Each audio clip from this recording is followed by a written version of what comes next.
En un discurso, Kamala Harris aceptó su derrota y reconoció el arrasador triunfo de Donald Trump, que el 20 de enero volverá al cargo como 47º presidente de Estados Unidos.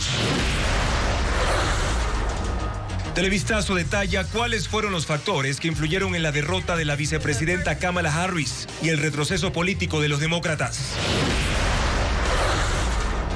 En su defensa por el juicio político, la exministra Andrea Robo asegura que el gobierno no solo conocía de la crisis energética, sino que no tomó a tiempo medidas que pudo adoptar, como la compra de motores de generación.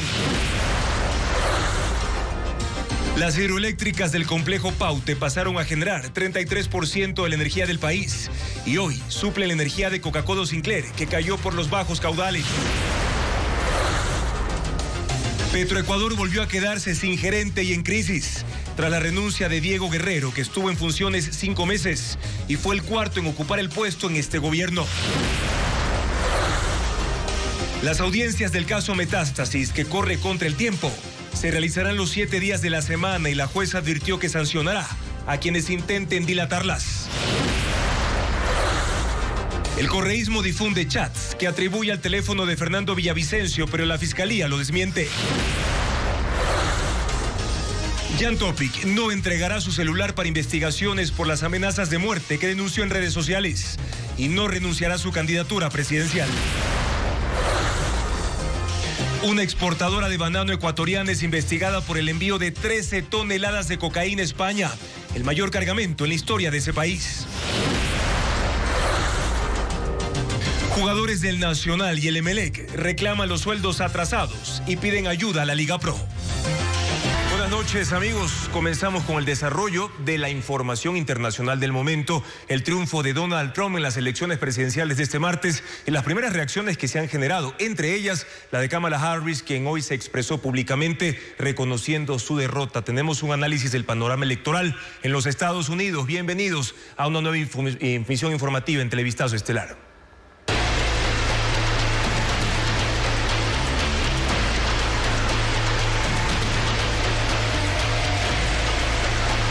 Estados Unidos, la revancha de Trump.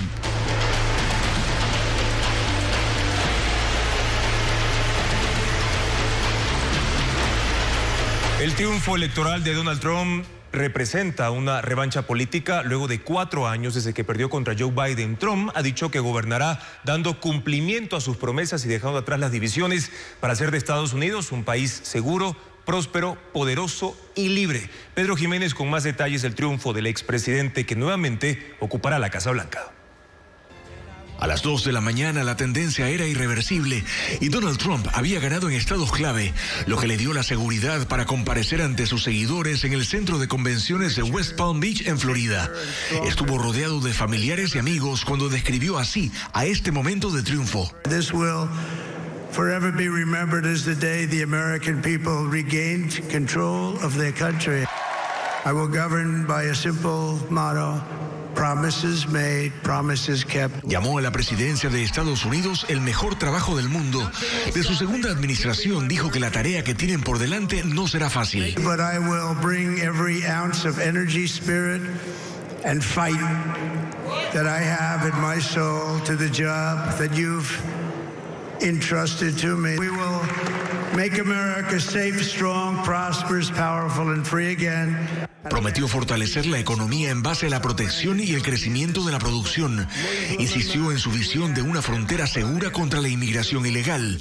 En campaña llegó a hablar de planes masivos de deportación. Dijo que entre sus votantes hay también una gran diversidad: afroamericanos, hispanos, asiáticos, árabes y musulmanes. Ciudadanos de todos los orígenes, dijo Trump, reunidos en torno a un núcleo de sentido común. It's time to put the divisions of the past 4 years behind us. It's time to unite, and we're going to try, we have to try, and it's going to happen. Success will bring us together. Su vicepresidente, J.D. Vance, calificó el triunfo de Trump como el retorno político más grande en la historia de Estados Unidos, después de que hace 4 años se negara a aceptar la derrota de 2020 frente a Joe Biden. Ahora alista su regreso a la Casa Blanca, luego de la posesión, que será el 20 de enero de 2025. Thank you very much.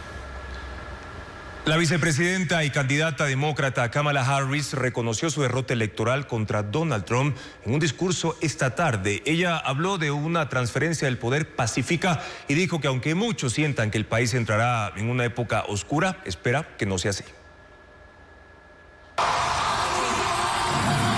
Kamala Harris escogió su alma mater, la Universidad Howard en Washington, D.C., para reconocer públicamente el triunfo de Donald Trump. But we must accept the results of this election.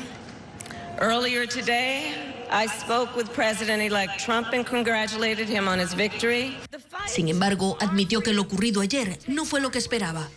The outcome of this election is not what we wanted, not what we fought for, not what we voted for, but hear me when I say, the light of America's promise will always burn bright. Harris agradeció a los votantes, a su equipo de trabajo y prometió luchar por los derechos fundamentales y libertades en Estados Unidos. I know many people feel like we are entering a dark time, but for the benefit of us all, I hope that is not the case. Al discurso de la vicepresidenta asistieron figuras del Partido Demócrata como su excompañero de fórmula Tim Walz y la expresidenta de la Cámara de Representantes Nancy Pelosi. Harris prometió una transición pacífica del poder. Mañana hablará el presidente Joe Biden, quien ya extendió una invitación a Donald Trump para reunirse en la Casa Blanca. Y Donald Trump gana la presidencia en una elección que dibuja y pinta un nuevo mapa político en los Estados Unidos. Ganó en la mayoría de estados tanto el voto electoral que define el triunfo como el voto popular. Estamos hablando de 72.188.422 personas votaron por él, superando a Kamala Harris por casi 5 millones de votos. Ella obtuvo más de 67 millones de votos. Justamente los estados que se pintan, ahora lo vemos en el color rojo que identifica siempre al Partido Republicano, son no solo aquellos que tenía como seguros desde el inicio, es decir, Texas y Florida, por ejemplo, sino además recuperó al estado de Georgia, que en el año 2020 pesó en su derrota ante el presidente Joe Biden. Trump logró también darle la vuelta a estados clave en los que Kamala Harris había depositado sus esperanzas de triunfo al ganar, por ejemplo, en Pensilvania. Trump se consolidaba en el camino a su reelección. Sumó los votos también electorales de Wisconsin y del estado de Michigan, esperando que también se defina a su favor. En ese sentido, también hay otros estados que de alguna manera se fueron sumando a su favor. Justamente están otros estados mencionados precisamente en este mapa que, como lo ven, en su mayoría se pinta de rojo. Con esto, Donald Trump consolida hasta ahora 295 votos electorales, que son 25 más de los necesarios para ser elegido presidente, contra 226 que obtuvo Kamala Harris, ahogando definitivamente las aspiraciones de la candidata del Partido Demócrata. Y Trump se ha convertido en el primer candidato convicto en ganar la presidencia de los Estados Unidos. El polémico empresario retornará a la Casa Blanca en enero de 2025 después de haber sido declarado culpable en un juicio penal y enfrentar otras acusaciones como, por ejemplo, abuso sexual, falsificación de documentos y también difamación. Tras una campaña en la que sufrió 2 intentos de asesinato, el republicano Donald Trump volverá a la Casa Blanca en enero de 2025, pero no en condiciones normales. Es un convicto por delitos penales, sus abogados trabajan para evitar persecuciones, pero su condición de presidente electo le da amplia protección. Si bien en mayo fue declarado culpable de 34 cargos de falsificación de registros comerciales en el caso de pagos indebidos a la exactriz porno Stormy Daniels, la sentencia fue diferida para después de las elecciones y será leída por un juez el 26 de noviembre. Pero hay más. Ese día podría dictarle prisión por desacato y porque el objetivo del pago fue influir en las elecciones de 2016. Pero todo apunta a que la condena será leve o se vuelva a retrasar la fecha de sentencia hasta después de que Trump deje la Casa Blanca. El caso del manejo indebido de documentos clasificados fue desestimado en julio. Y el proceso de subversión electoral federal que llevó al asalto del Capitolio por parte de sus seguidores en enero de 2021 tuvo que ser replanteado por el fiscal general, cuando la Corte Suprema declaró que Trump gozaba de inmunidad. Sin embargo, ahora el Departamento de Justicia evalúa cómo desestimar los cargos, pues una de sus políticas es no procesar a un presidente en ejercicio. Donald Trump se ha salido con la suya incluso en un proceso de fraude civil, en el que fue multado con $355 millones y todavía no ha pagado ni un centavo. En agosto fue fichado en una corte de Atlanta en el proceso por interferencia electoral y le tomaron esta foto para la ficha policial, una imagen que aprovechó para vender camisetas, jarros y otros recuerdos y así recaudar más fondos para su campaña. El ahora presidente electo ha dicho que en su primer gobierno el país estuvo en mejores condiciones económicas. Cargó contra los solicitantes de asilo asegurando que habían salido de las cárceles y manicomios e incluso en el debate presidencial contra Kamala Harris aseguró que en Springfield, Ohio, los migrantes estaban comiéndose las mascotas. Pero ni eso ni los 2 intentos de juicio político para destitución que le inició el Congreso cuando aún era presidente le impidieron seguir con sus planes de lanzarse nuevamente a la candidatura. Tampoco bastaron para frenarlo en la campaña, ni le arrebataron el triunfo. En contraste, la derrota de los demócratas va más allá de la presidencia de los Estados Unidos. Llega al Senado y aún pelean voto a voto para el control de la Cámara de Representantes. La economía y la migración serían parte de las causas que afectaron al partido que actualmente gobierna ese país, como lo explica a continuación Patricio Díaz.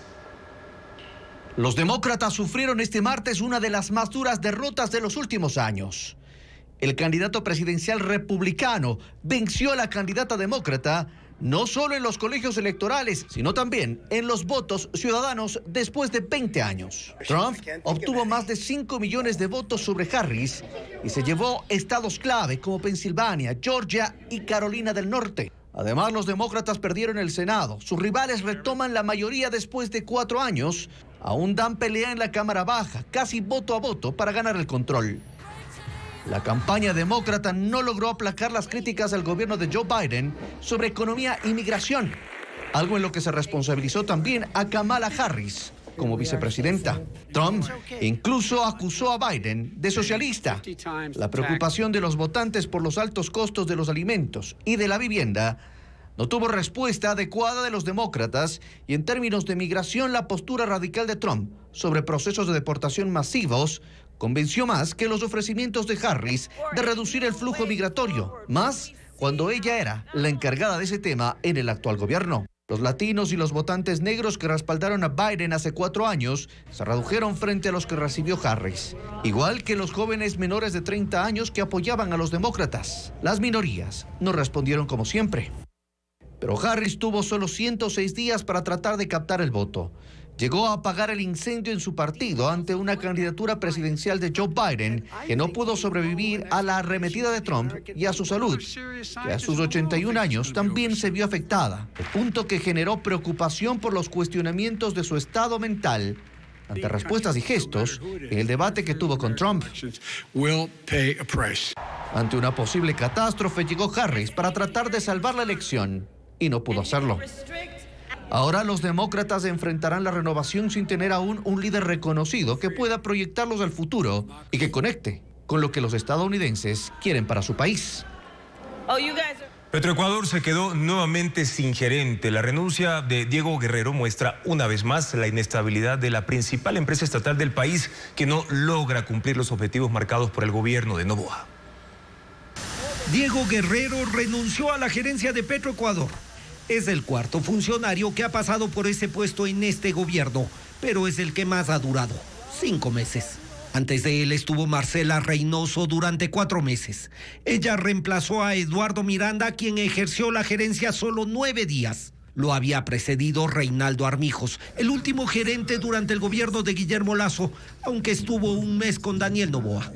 Cuando Guerrero se posesionó, tenía 2 objetivos: aumentar la producción de petróleo y generar un plan de modernización de la empresa, en especial en áreas críticas como las refinerías.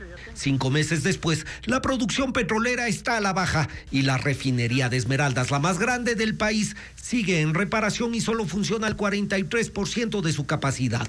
Las cifras de Petroecuador no son halagüeñas. De enero a noviembre, la producción petrolera se ha reducido de 397,000 barriles diarios a 371,000.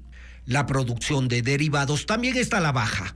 El año pasado, entre enero y agosto, se produjeron 57 millones de barriles. En este año, 53 millones de barriles. En definitiva, los ingresos petroleros para el Estado caen. Entre enero y agosto de 2023 fueron 1.332 millones de dólares. Este año, 1.206 millones en el mismo lapso.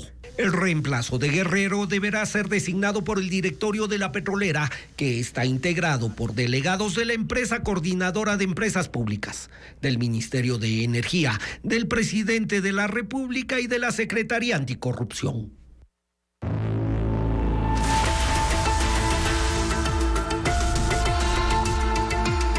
Apagones. La montaña rusa. El complejo hidroeléctrico del río Paute, el más afectado por la sequía, pasó a entregar hoy la mayor parte de la energía al país debido a la caída de la producción de la central Coca-Cola Sinclair, de la que el gobierno esperaba hasta 700 megavatios en el transcurso de esta semana. Francisco Garcés con los datos más recientes. Las 3 hidroeléctricas del río Paute están generando el 33% de la energía hidráulica del país. Aumentar la generación a ese porcentaje significa reducir las reservas de agua, pero es la única forma que tiene el gobierno para mantener los apagones de 6 horas diarias en el país.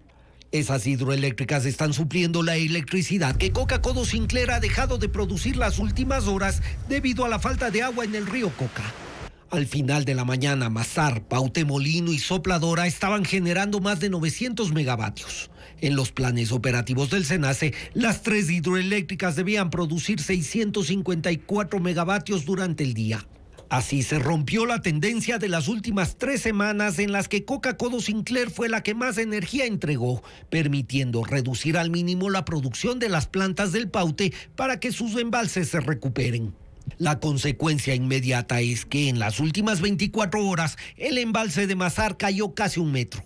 Esa hidroeléctrica produjo durante la mañana 110 megavatios de los 170 que tiene de capacidad. La última vez que llegó a ese nivel fue la mañana del 25 de octubre, horas antes de ser apagada debido a la crisis de su embalse y al anuncio del gobierno de aumentar los apagones a 14 horas diarias. También en la mañana, Paute Molino generó 555 megavatios de los 1.100 que puede producir y Sopladora 324 megavatios de los 490 que tiene de capacidad. Esto prueba que están produciendo por sobre su línea de equilibrio y a este punto no habían sido llevadas en los últimos 15 días. Coca-Cola Sinclair sigue reduciendo su producción. Esta mañana solo generó 454 megavatios de los 1.500 que tiene de capacidad. El gobierno tenía previsto que esa hidroeléctrica genere más de 700 megavatios esta semana. La lluvia y granizada de ayer en Cuenca no aportaron mucho para alimentar a las hidroeléctricas de Azuay debido a que las precipitaciones son intensas pero duran poco tiempo y según el Instituto de Meteorología, el INAMI, ese tipo de lluvias focalizadas caerán en la sierra y en la Amazonía hasta este sábado 9 de noviembre. Ahora, Diego Cuenca explica en el siguiente reportaje cuándo llegarán las precipitaciones intensas. La lluvia y granizo que cayó el martes en Cuenca incrementó el caudal de sus 4 ríos, que crecieron hasta 3.940 litros por segundo. Parecía ser una precipitación favorable para alimentar las hidroeléctricas de Azuay, pero duró 1 hora. El agua empezó a disminuir y la mañana de ese miércoles, los afluentes nuevamente están parcialmente secos. Así lo constató un equipo de Televistazo, que recorrió el Tomebamba, Yanuncay, Tarqui y Machángara. Según el Instituto Nacional de Meteorología e Hidrología INAMI, estas lluvias focalizadas ocurrirán en la sierra y en la Amazonía hasta el 9 de noviembre. Todas las masas de aire caliente suban, el rato que llegan a niveles más altos de la atmósfera, esto se condensa y pues va a llover. Y las precipitaciones de este tipo suelen ser de corta duración, pero intensas. Y también las precipitaciones en horas de la tarde sí se van a seguir dando en la Amazonía, especialmente en la zona de estribación de Cordillera Oriental, que es el límite entre la sierra y y el oriente. El temporal está acompañado de altas temperaturas durante las mañanas, con cielos despejados, pocas nubes, el incremento de la velocidad de los vientos y alta radiación ultravioleta. El INAMI advierte que esas condiciones pueden causar o propagar incendios forestales en ambas regiones. Las lluvias intensas están previstas para el fin de semana, únicamente para la Amazonía. En horas de la tarde del sábado y el domingo, nosotros ya tenemos ingreso de humedad, especialmente de la cuenca del Amazonas y sur del continente. Este pronóstico climático complica la recuperación de las reservas energéticas en todo el parque hidroeléctrico del país. Las fuertes lluvias en las montañas y la deforestación son los factores que incrementan la cantidad de sedimentos en las aguas que abastecen a Coca-Codo Sinclair, a pesar de que no existen precipitaciones en su captación. Diego Puente recorrió esa central hidroeléctrica y preparó un informe. Las lluvias intensas en la cordillera oriental provocan deslaves y arrastran lodo, piedras y arena a los ríos Salado y Quijos que alimentan a la central Coca-Codo Sinclair en Napo. Ese material recorre cerca de 100 kilómetros y llega a la hidroeléctrica. Así lo demuestran sus mediciones oficiales. El martes su nivel alcanzó la mitad permitida para que Coca-Codo opere de manera segura. El domingo subió esa cantidad de sedimentos y provocó que la producción de energía disminuya. La deforestación que se observa a lo largo del río Quijos incrementa el problema. En 23 fincas al borde del río se han talado árboles para dar paso al pastoreo de vacas y chivos. Sin la capa vegetal, los desprendimientos de tierra provocados por las lluvias no encuentran obstáculos y el lodo llega hasta los afluentes en grandes cantidades. Se suma el material de obras que no han sido desalojadas de las vías. Los sedimentos en Coca-Codo Sinclair han obligado a paralizar 23 veces la operación este año. El problema se da porque los desarenadores, que son estas estructuras compuestas por rejillas, deberían impedir que el material llegue a las turbinas y dañe los componentes electromecánicos. Pero este sistema no los evacúa totalmente.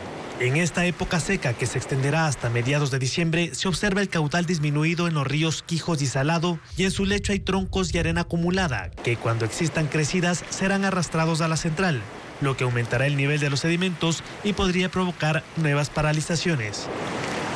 El correísmo difunde el contenido del supuesto teléfono celular del ex candidato presidencial asesinado Fernando Villavicencio. La fiscalía dice que eso es falso, que el equipo está en manos del FBI y rechaza que el tema se use con fines políticos, informa Jacqueline Rodas. El expresidente Rafael Correa replicó en sus redes sociales un video anónimo en el que aseguran tener el teléfono celular del candidato presidencial asesinado Fernando Villavicencio. El teléfono está en nuestras manos. Horas después, la candidata a la Asamblea por el correísmo, Priscila Schettini, y la candidata a jueza constitucional postulada por la Asamblea, Angélica Porras, publicaron el contenido de unos chats y un link con cientos de conversaciones extraídas, supuestamente, del celular de Villavicencio.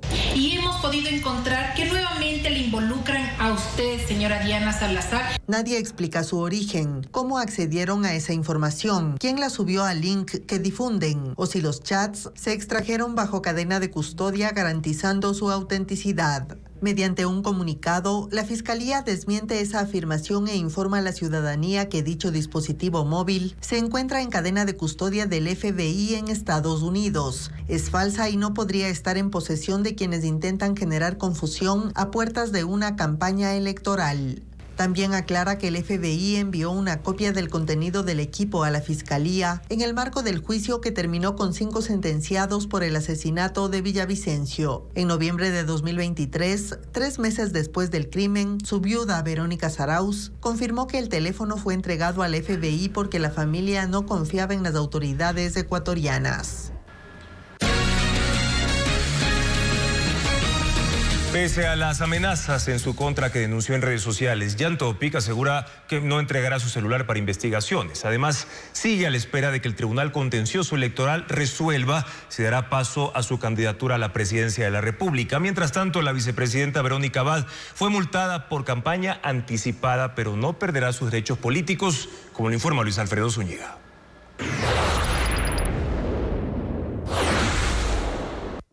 Jan Topic aseguró que no entregará su celular para que se hagan pericias por las amenazas de muerte que denunció en sus redes sociales, pero no ha presentado ningún escrito en fiscalía. El 29 de octubre, el comandante de policía Víctor Zárate invitó al precandidato presidencial a entregar su dispositivo para iniciar pericias. Sin embargo, Topic ha respondido que pese a que no tiene problemas con la policía, no va a entregar su celular al presidente Daniel Noboa y que si lo quiere, que él se lo pida. Aseguró además que las amenazas no se han repetido y que no va a renunciar a su candidatura presidencial por el partido Suma, la cual aún no está en firme, ya que sigue a la espera de que el contencioso electoral resuelva sobre las impugnaciones en su contra.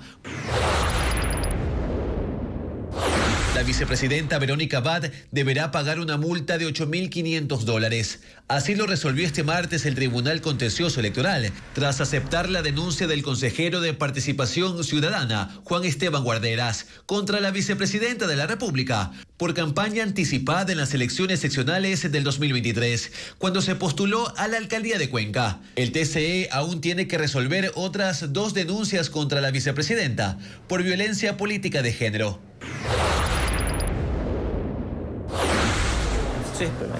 El candidato presidencial por el Partido Socialista Ecuatoriano, Pedro Granja, reiteró este miércoles que debido a las amenazas que ha recibido contra su vida, no podrá hacer campaña en las calles. Sin embargo, aclaró que eso no significa que va a renunciar a su candidatura. Yo no voy a dejar de estar en el debate. Me van a tener que matar para que yo no llegue al debate. Por lo pronto dijo, su campaña se centrará en las redes sociales.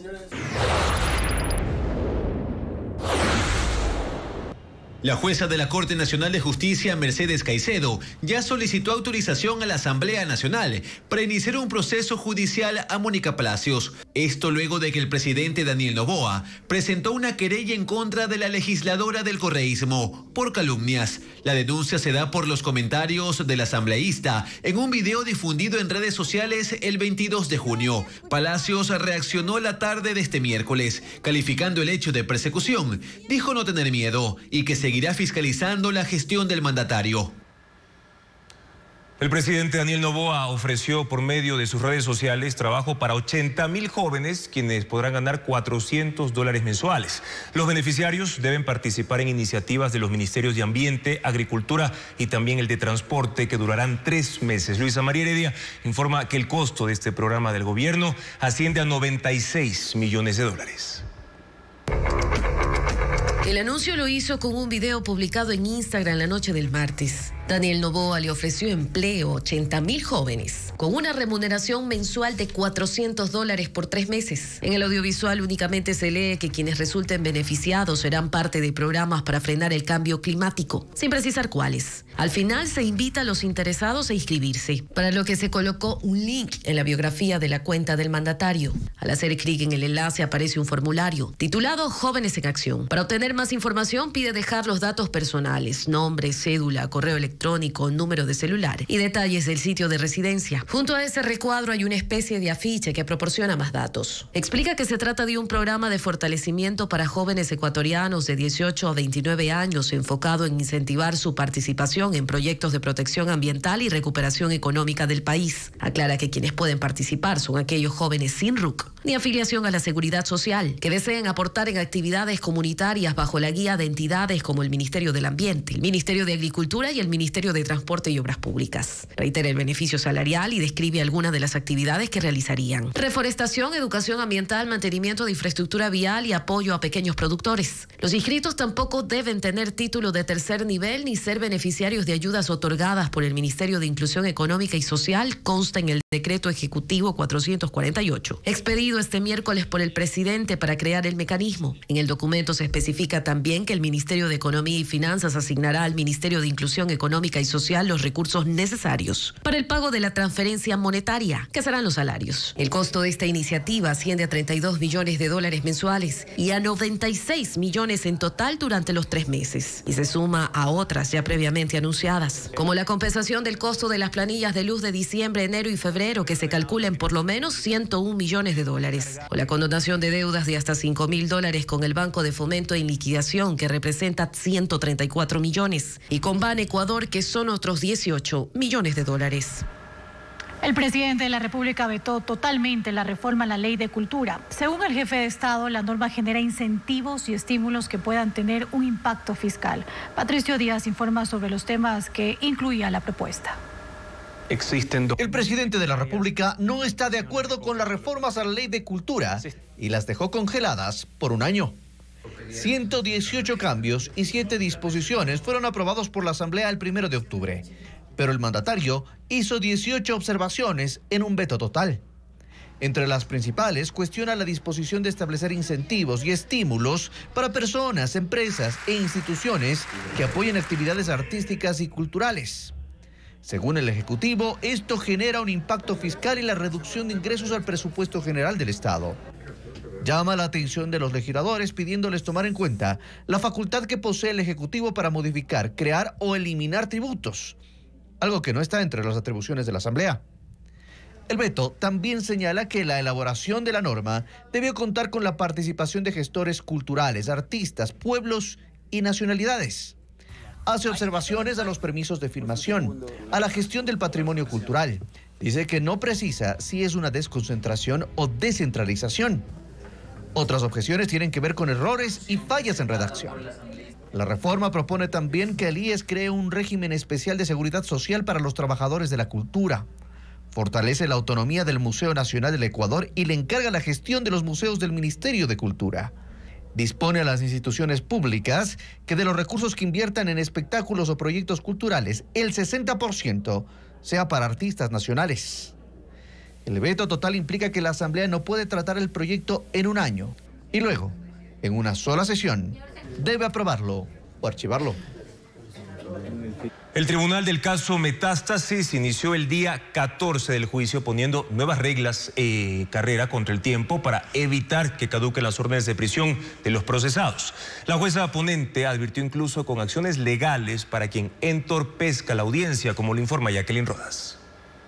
El día 14 del juicio del caso Metástasis empezó a otro ritmo, cuando faltan 37 días para que caduque la prisión preventiva de 5 procesados. La jueza Mercedes Caicedo, quien preside el tribunal, anunció nuevas reglas. Derogó la disposición inicial de trabajar 5 días y descansar 1. Dijo que a partir de hoy la audiencia irá de corrido, incluidos sábados y domingos, que habrá horarios extendidos y muy poco descanso. También advirtió que tomará medidas si alguien interfiere para dilatar la diligencia. Se exponen a que el tribunal oficie a la Fiscalía para que los investigue por el delito de obstrucción de la justicia. A partir de este miércoles, la secretaria de la sala dará una especie de informe sobre el tiempo trabajado. Esta mañana indicó que la audiencia lleva 137 horas y 31 minutos, en jornadas que han durado hasta 16 horas por día. Los jueces ahora controlan el tiempo de las intervenciones. El fiscal Wilson Toainga llamó al segundo perito y solicitó 2 horas y media para interrogarlo, pero la jueza le dio 1 hora menos y 20 minutos a cada procesado. También se llamó la atención a un abogado por intentar repetir preguntas que ya hizo. Los 5 procesados que se beneficiarán de la caducidad de la prisión preventiva, si no hay sentencia hasta el 14 de diciembre, son Javier Novillo, alias Novita, identificado por la Fiscalía como uno de los cabecillas de la red del narcotraficante Leandro Norero, el expresidente de la Judicatura Wilman Terán, la exfiscal María José Aguirre y los abogados César Ácaro y Sofía García.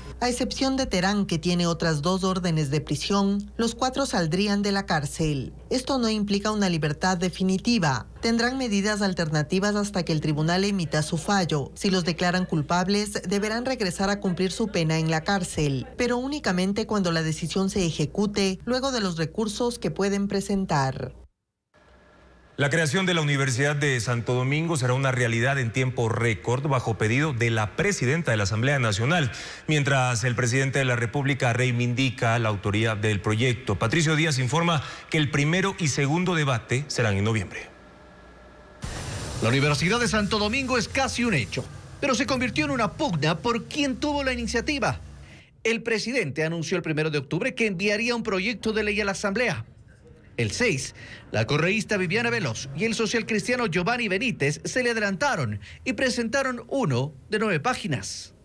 Noboa reaccionó y entregó el suyo al día siguiente. Nosotros como comisión unificamos los proyectos. Esto ocurre en medio de una carrera electoral en la que el presidente de la República busca la reelección. Viviana Veloz por el correísmo y Giovanni Benítez por el Partido Social Cristiano también quieren ser reelegidos como asambleístas de Santo Domingo. La asamblea sesionó allí este martes y por el aniversario de provincialización, cada uno aprovechó la tarima para promover la creación de la universidad. Es un hito importante que vamos a concretar bajo mi presidencia en la Asamblea Nacional. El presidente de la República destacó su iniciativa y criticó a quienes, según dijo, se opusieron a la universidad. No citó a Rafael Correa, pero fue él quien vetó la creación de ese centro en 2010. Pero ustedes tienen memoria y ustedes se acuerdan perfectamente quiénes son los que han querido esta universidad aquí y quiénes no. Veloz anunció que el 21 de noviembre se aprobará el proyecto en segundo debate, es decir, en un tiempo récord al ser una ley ordinaria. Desde el oficialismo resaltan que el proyecto del presidente era el único que incluía el financiamiento, algo en lo que la Asamblea no tiene facultades. Según la Comisión de Educación, el gobierno ha garantizado $35 millones para la universidad en los próximos 5 años.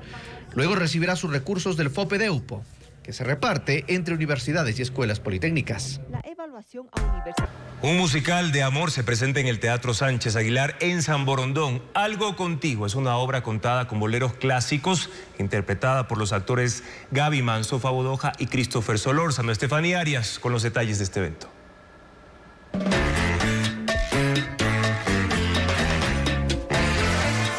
Lucía encontró el verdadero amor en Antonio, un soldado que tendrá que irse para cumplir una misión.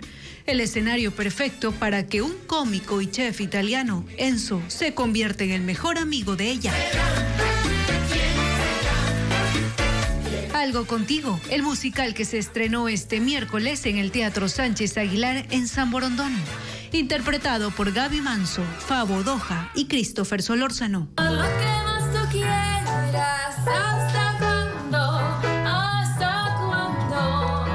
La música será el hilo conductor de esta romántica historia. Clásicos boleros interpretados en vivo por Omar Montalvo, como Algo contigo, Somos novios y Sabor a mí. 18 de febrero de 1957.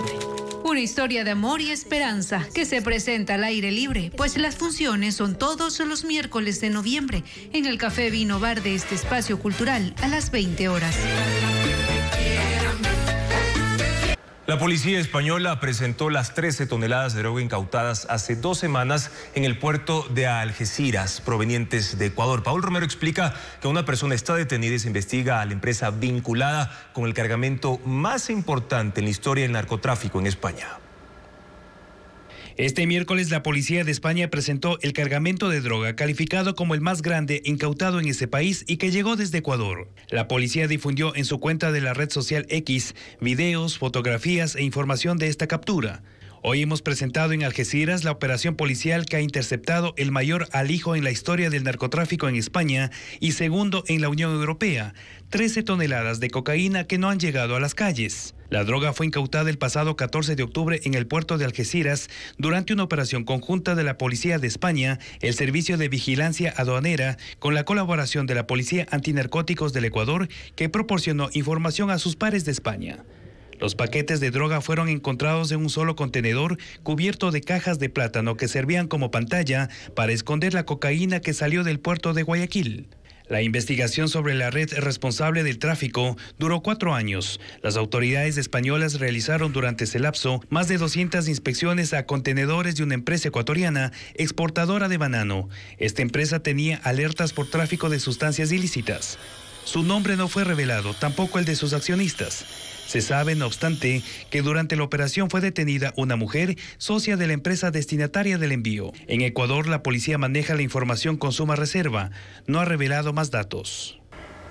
Mientras tanto, en Italia, la policía desmanteló una organización criminal internacional que importaba cocaína desde Ecuador mediante una red que también operaba en Colombia y la enviaba a puertos europeos.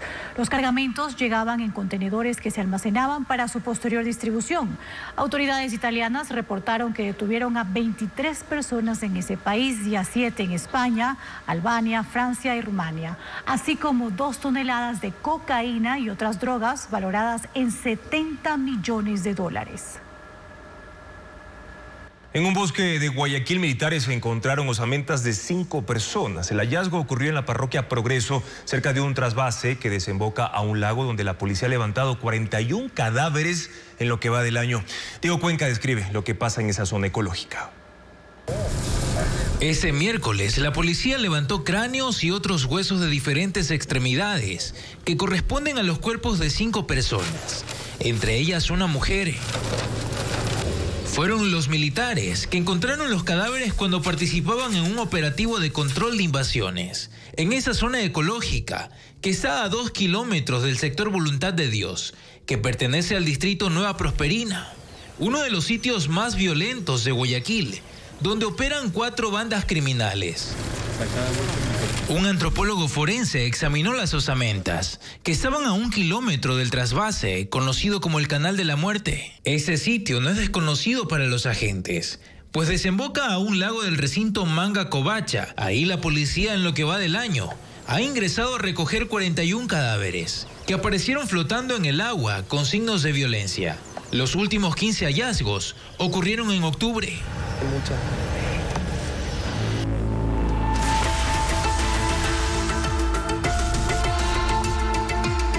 Apagones. La montaña rusa.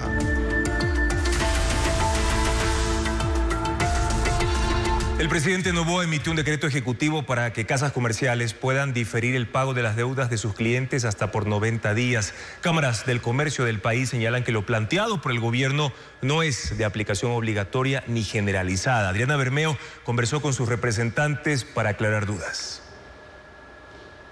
Alivios económicos, compensaciones y diferimiento de deudas. Ese es el planteamiento que hace el presidente en un decreto y que algunos actores económicos ya aplican. La semana pasada, las instituciones financieras anunciaron facilidades de pago para préstamos de vivienda, consumo, tarjetas de crédito y microcrédito, también las telefónicas. Ahora el Ejecutivo suma las casas comerciales que otorgan crédito directo. Esos locales de venta de electrodomésticos, por ejemplo, podrán establecer un plan para diferir las cuotas de sus clientes hasta por 90 días. Esos pagos aplazados se cancelarán al final del crédito. El pedido presidencial no es de aplicación generalizada ni obligatoria. En eso coinciden los representantes de las cámaras de comercio de Cuenca y Ambato. El decreto ejecutivo deja la puerta abierta para que sea decisión de los dueños de casas comerciales si aplican o no el diferimiento de deudas. De hecho, hemos conversado con turistas, socios de la Cámara, y nos han dicho que es un decreto que no dispone nada, sino que parece que hace más bien recomendaciones, porque se usa el término podrán. Las casas comerciales que decidan aplicar los planes de diferimiento no podrán cobrar multas, intereses ni recargos por ese aplazamiento, y los programas de alivio financiero deberán ser solicitados por el cliente o ejecutados por el comerciante siempre y cuando el deudor acepte. A pesar de que esto ocurra, las cámaras de comercio señalan que se analizará caso por caso para aplicar el beneficio. ¿Qué va a pasar con las casas comerciales? Hablando ya como negocios que necesitan también alivio financiero hacia atrás, es decir, los proveedores, porque todo esto es una cadena productiva y no se está hablando del encadenamiento productivo. Entonces, hay ciertas cosas que pueden ser aplicables y otras que no podrían ser aplicables porque tendríamos que ver uno a uno. Los representantes de las cámaras señalan que hay casas comerciales que ofrecen el diferimiento de pagos por la crisis energética a aquellos que lo solicitan. En las pruebas de descargo que envió la exministra de Energía, Andrea Robo, a la Comisión de Fiscalización de la Asamblea Nacional, se expone a otros altos funcionarios del gobierno, como por ejemplo el ministro Roberto Luque, a quien se informó oportunamente sobre la situación energética. Luisa María Heredia con el informe. Al describir lo que hizo durante sus 5 meses de gestión como ministra de Energía, Andrea Robo expone a más funcionarios del gobierno. En el informe que envió a la Comisión de Fiscalización de la Asamblea Nacional, que le sigue un juicio político por incumplimiento de funciones, menciona a Roberto Luque, ministro de Transporte y Obras Públicas, quien la reemplazó temporalmente en el cargo cuando el presidente le solicitó la renuncia y la acusó de sabotaje por ocultar información relacionada con la crisis energética. Luque, según a Robo, fue uno de los primeros en conocer de primera primera mano cuál era la situación. El 31 de enero de 2024 se desarrolló la sesión de directorio de SELEC, en la que participó Roberto Luque, ministro de Transporte y Obras Públicas, como delegado permanente del presidente. En dicho directorio se trataron todos los temas relacionados a la generación eléctrica del país, así como la situación financiera de la empresa pública. Información con la que contaba Roberto Luque sobre la realidad del parque generador y la prioridad con la que se debían abordar cada una de las acciones. La exministra entregó 26 pruebas de descargo. La número 26 es precisamente el video de esa sesión, que dura más de 1 hora con 40 minutos. Entre las alternativas de las que en ese momento se habló para hacerle frente a la crisis energética, consta la contratación de generación termoeléctrica temporal, que es lo que actualmente impulsa el régimen, y sobre todo de soluciones móviles de generación terrestre. Junto a SELEC iniciamos el proceso de obtención del giro específico de negocio por parte del CERCOP, del cual se obtuvo una respuesta favorable el 26 de enero de 2024. Este documento permitía la adquisición de los equipos necesarios para atención de la emergencia. Hasta el 15 de abril quedó elaborada la etapa preparatoria con un informe de SELEC que aborda los temas técnicos, operativos, de contratación, financieros y regulatorios. Para el mes de junio todos los procesos debían estar adjudicados y así cumplir con la línea de tiempo. La entrada en operación de esta nueva generación estaba prevista para septiembre de 2024 y era clave para afrontar el estiaje 2024-2025. Pero el gobierno probó primero con una solución marítima. La barcaza, que opera desde mediados de septiembre y que al inicio tuvo problemas para generar 100 megawatts. Cuando se lanzó la contratación de la segunda barcaza, esta alternativa fue descartada. La medida recién se concretó a mediados de octubre, cuando se dispuso a adquirir motores de generación que todavía no llegan. Arrobo asegura que de todas estas posibilidades supo a tiempo gran parte del gabinete. De esto estaban al tanto los miembros del directorio: ministro de Defensa, ministra del Interior, ministra del Ambiente, secretaria de Planificación y secretaria jurídica de la Presidencia. La convocatoria enviada el 5 de abril de 2024 incluye como punto 7 revisar el proyecto de resolución de disposiciones normativas excepcionales aplicables a la generación termoeléctrica temporal. Todas las pruebas documentales, audiovisuales y testimoniales entregadas por la ex ministra Robo serán analizadas por los miembros de la comisión como parte del juicio. Y mañana Televistazo revelará los requerimientos financieros no atendidos por el gobierno, según lo dicho por la exministra Andrea Robo en su escrito que fue remitido a la Comisión de Fiscalización de la Asamblea Nacional. En otros temas, la empresa china Ecuacorriente, que opera la mina Mirador, tiene paralizadas sus actividades de explotación por la falta de energía y se mantendrá así durante al menos 45 días. En los últimos años, el Estado ecuatoriano le proveía de energía, pero ya no está en capacidad de hacerlo, como le explica Hernán Higuera. La empresa china Ecuacorriente, que explota la mina Mirador, ha parado sus actividades desde hace 48 horas por falta de energía. Hace 12 años esa empresa se comprometió con el Estado a construir una hidroeléctrica de 129 megavatios para autoabastecerse y así poder moler las 60,000 toneladas diarias de roca mineralizada. Según el contrato, debía realizar entonces una inversión de $216 millones. Los exministros del correísmo María de los Ángeles Duarte, Wilson Pastor y Esteban Albornoz, en oficios dirigidos al presidente de Ecuacorriente, le hicieron saber que el Estado les proveería de energía a buen costo. Desde entonces, Ecuacorriente se benefició de un alto voltaje subsidiado. Calcúlele que son 10 años y calcúlele que son entre 60 y 80 millones de dólares. Supongamos en el plano mayor, son 800 millones de dólares. La misma empresa Ecuacorriente asumió que para el 2015 iba a tener funcionando la hidroeléctrica.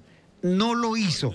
Y a partir del 2017, en la correspondencia con los ministros y viceministros, dijo no estar interesada en construirla. En este oficio dirigido al ministro Javier Córdoba, por ejemplo, la empresa dice que el proyecto hidroeléctrico contemplado inicialmente ya no se requiere y no se construirá.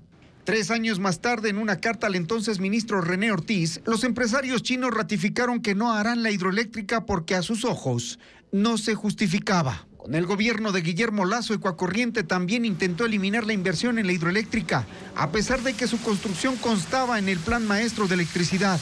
Este 4 de noviembre, el Estado ecuatoriano cumplió los 5 años de provisión de energía previstos en el contrato. Y ese contrato sigue vigente, no se ha cambiado un punto, una coma ni nada. Y contiene el mismo plan de trabajo, e inversión que el contrato original. Esa mina está hoy desconectada y la empresa no ha dicho qué fuente de energía usará para mantener su producción, que alcanzó en 2023 $3.324 millones en exportación de minerales.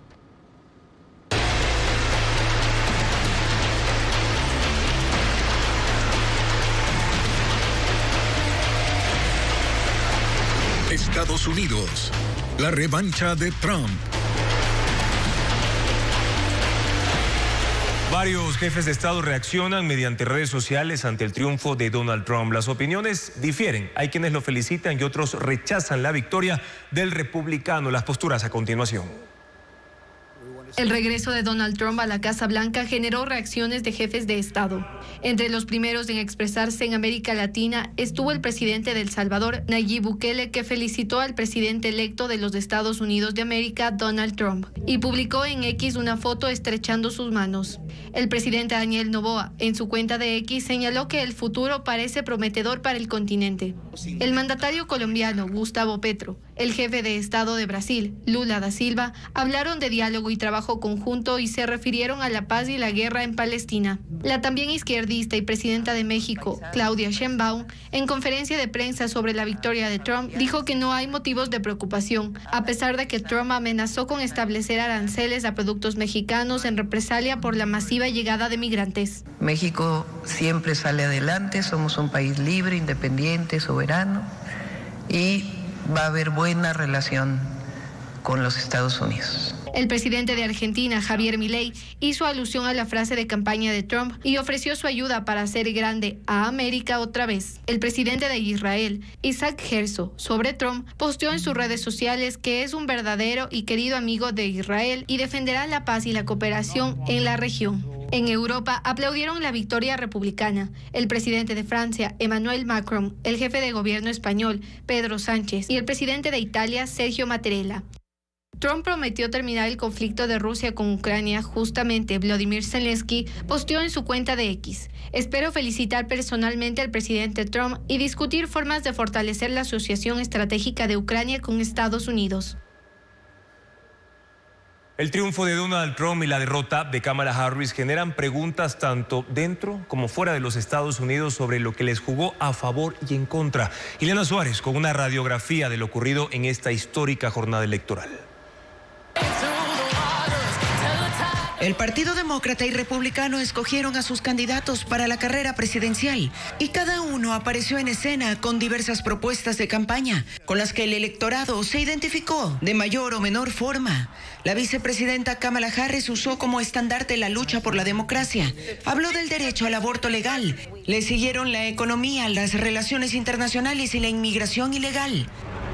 En contraparte, Trump priorizó como tema de campaña la economía, las deportaciones masivas de migrantes ilegales, en tercer lugar la democracia, luego el aborto y la política extranjera. La campaña de Harris adoptó por vender su trayectoria como fiscal, una mujer afroindioamericana cuyo triunfo en las presidenciales marcaría la historia del país. Y aunque sus mítines incluyeron a varias estrellas de Hollywood, nada de esto funcionó. Para muchos, Harris entró en la contienda electoral por la ventana como reemplazo de Joe Biden y su papel como vicepresidenta fue casi invisible. Mientras Trump, a pesar de ser una figura polémica, cuenta con un gran grupo de seguidores y logró incrementar el apoyo entre los afroamericanos y latinos, quienes han dicho que esperan que mejore la economía y deje de enviar dinero a los países en guerra.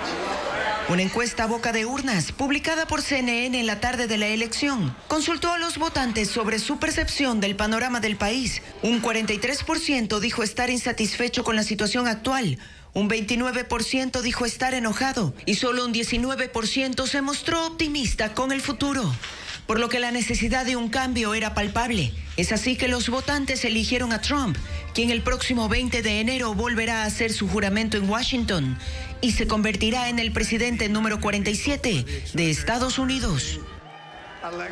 Y el triunfo de Donald Trump es también el triunfo político del Partido Republicano, que recupera el poder no solo del Ejecutivo en la Casa Blanca, sino también del Congreso. Han ganado la importantísima Cámara del Senado y todavía tiene posibilidades de llevarse incluso la mayoría en la Cámara de Representantes. Veamos. La elección del 5 de noviembre recuperó espacios de poder para el Partido Republicano que le darán más holgura a la administración de Donald Trump. Cada 2 años se renueva 1/3 de los miembros de la Cámara del Senado. Actualmente la mayoría la tiene el Partido Demócrata, pero con la votación de ayer son los republicanos quienes se hacen con 52 de los 100 puestos.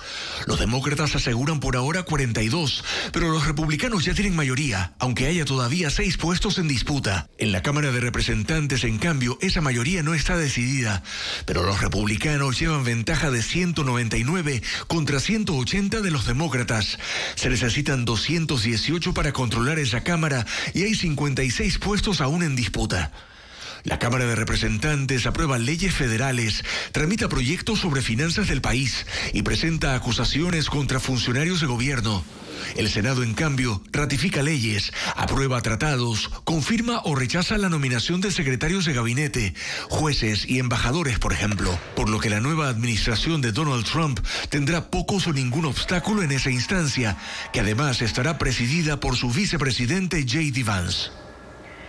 En Quito se desarrolla el Ecuador Carbón Forum. Uno de los temas que se analiza es la imposibilidad del país de participar en mercados internacionales que paguen por conservar espacios de biodiversidad. Adriana Bermeo explica el panorama. El mercado de bonos de carbono mueve alrededor de $1.000 millones en el mundo. Países como Colombia, Brasil y Perú ya son parte de ese mercado. Ecuador, a pesar de que tiene características ambientales ideales, no lo es. No hay una ley que permita que se pague al país por conservar su biodiversidad. Este fue el tema abordado por la Asociación Ecuatoriana de Carbono, que participa en la segunda edición del Carbono Forum, que se realiza en Quito hasta el jueves. Los bonos de carbono son compensaciones que pagan grandes empresas, incluso multinacionales, y países industrializados que tienen índices elevados de contaminación, para resarcir las emisiones de gases de efecto invernadero. Este dinero es utilizado para conservar espacios biodiversos como bosques, páramos y manglares. Ecuador podría recibir $2.000 millones por la emisión de bonos de carbono. El Ecuador es candidato por su altísima biodiversidad, sus 91 ecosistemas, sus regiones muy bien definidas, su climatología, a tener los mercados de más alto valor en todo el mundo. En las reformas al Código Orgánico del Ambiente que fueron aprobadas por la Asamblea Nacional en septiembre, se estableció la regulación del mercado voluntario de carbono y compensaciones por servicios ambientales. Sin embargo, fueron vetadas totalmente por el presidente Noboa. Tenemos que trabajar en muchos documentos a través de acuerdos ministeriales. Yo esperaría que en marzo del próximo año ya tengamos listos todos los documentos que les permitan ya recibir este incentivo económico con nuestro respaldo a través del portafolio de compensaciones. Somos el único país que está fuera. Es así de fácil. Mecanismo de compensación se ha hablado todo el tiempo y hasta ahora todo lo que se ha empujado de parte del Ministerio de Ambiente es el famoso no mercado. El veto total del Ejecutivo impide que la ley sea tratada durante un año. Ecuador no podrá ser parte del mercado de carbono en menos de ese lapso.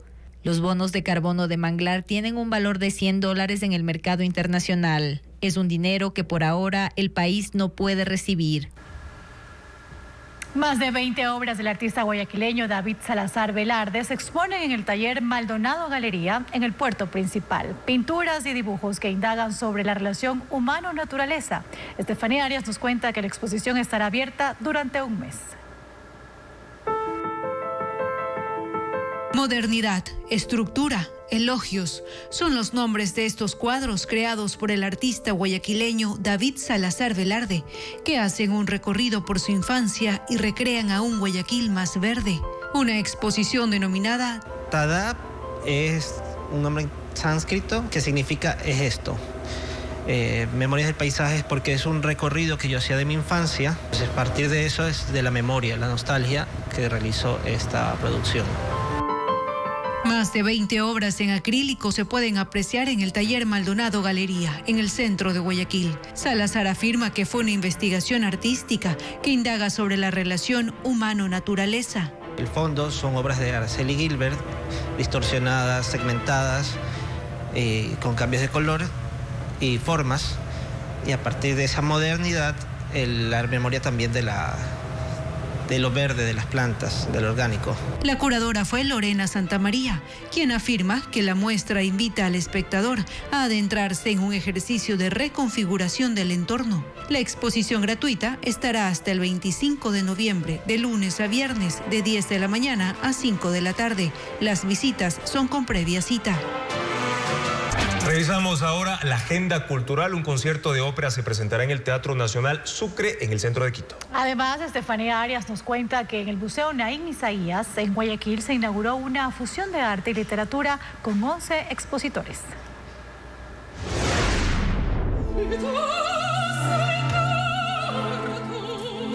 Una historia que representa el purgatorio y a una mujer atrapada en un convento.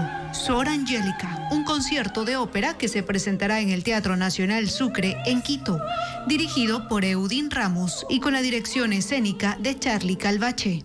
El espectáculo, que también conmemora el centenario de las obras de Giacomo Puccini, será este viernes 8 a las 19 horas y el sábado 9 a las 18 horas.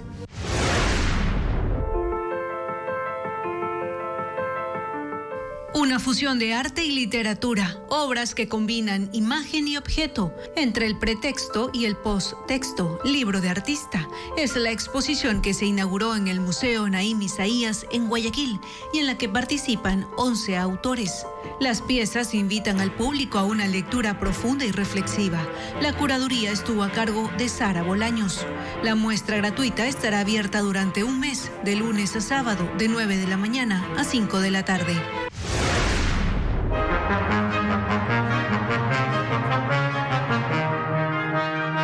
Un concierto que reunirá a destacados artistas del país del área de instrumentos de viento Meta. Top Team Ecuador se presentará en la Casa de la Música en Quito. El repertorio incluye composiciones clásicas hasta obras contemporáneas. El proyecto está bajo la dirección de Brian Pachacama. El show será el jueves 7 a las 19:30.